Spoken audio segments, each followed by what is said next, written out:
नमस्कार, मी प्रीती. आवाज इंडिया मराठीमध्ये आपल्या सर्वांचं स्वागत आहे. मुख्यमंत्री देवेंद्र फडणवीस यांनी 9 फेब्रुवारीला रात्री अचानक दिल्लीचा दौरा केला. त्यांनी भाजपच्या वरिष्ठ नेत्यांची गोपनीय बैठक घेतली आणि पहाटे मुंबईत परतले.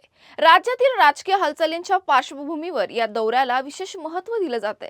दरम्यान दिवंगत अजित पवार यांच्या पत्नी आणि उपमुख्यमंत्री सुनेत्रा पवार आज संध्याकाळी 6:45 दिल्लीला रवाना होणार आहेत.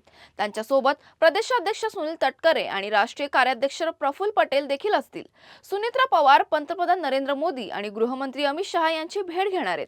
उपमुख्यमंत्रीपदी शपथ घेतल्यानंतर सदिच्छा भेटीसाठी दिल्लीला जात असल्याचं अधिकृत कार्यालयाच्या सूत्रांनी सांगितलंय. राज्यातील राजकीय तणाव आणि राष्ट्रवादी काँग्रेसच्या विलीनीकरणाच्या चर्चांमुळे येत्या काही दिवसात मोठ्या घडामोडी होण्याची शक्यता आहे. फडणवीसांचा गोपनीय दिल्ली दौरा आणि सुनेत्रा पवारांच्या भेटीचा कार्यक्रम यावरून राजकीय हालचालींना विशेष महत्त्व दिलं जात आहे.